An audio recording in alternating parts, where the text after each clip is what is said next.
This is planet Earth, and this is Norway. Many people think that Norway is the capital of Sweden. So if you think so right now, you are wrong. Since ancient time, Norway has survived on fish, potatoes, rocks, and plundering. And then in the 1960s, we invented the oil. We gave up rocks and plundering, but we still like fish and potatoes. The invention of oil has in many ways laid the foundation of today's society, where we are born with skis on our feet.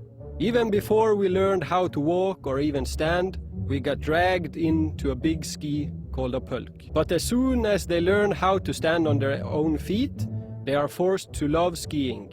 During these ski trips, they also learn how to love the lunch packet. The lunch packet's most popular containment is a frozen piece of bread with a slice of yellow cheese on it.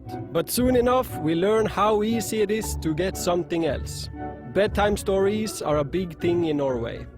They mainly evolve around scary creatures like trolls and a guy called Askeladden. And these stories are the main reason why the children are afraid of the dark. Even though we Norwegians got extremely wealthy from inventing the oil, we keep forgetting to buy more kindergartens. So socializing is a rare expense for some kids. But what we do buy a lot of are schools. We start school at the age of 6 and graduate after we learned that Norway is not the capital of Sweden and the Norwegian special letters O. And lunch packet with the frozen bread and the cheese is still popular here. 2 weeks before the final exams and graduation, the grad students put on red and blue overalls. Then we drink and drive red and blue cars, sometimes also buses, while not doing our homework. The 17th of May is the last day of celebration. And this also happens to be our Day of Independence. On this day we celebrate our liberty, our fish and potatoes and oil. We have flags and eat Norwegian traditional food like hot dog. Kids and grown-ups also wear a traditional dress made from wool called a bunad. It itches terribly, is way too warm and makes you look fat.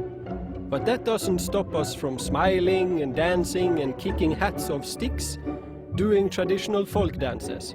After graduation from high school, we leave our moms and her dinners. We migrate to bigger cities and discover dinners that are much more enjoyable than mom's fish and potatoes.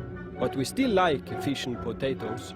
After moving to bigger cities, we find a job or a book to read and go out 2 days per week. We mingle and have sex. Actually, statistically speaking, we are at the top of the scale when it comes to one-night stands. In Norway also referred to as simple, easy enjoyment. Then we have babies and start a family. Our children are born with skis on their feet and then put them in pulks and make them go skiing. Make lunch packets, scare them with stories about trolls, make them wear clothes that itches and tell them to kick hats, give them money so they can drink and drive and not read, so that they can repeat their cycles over and again. And they say now, hey, welcome to Norway.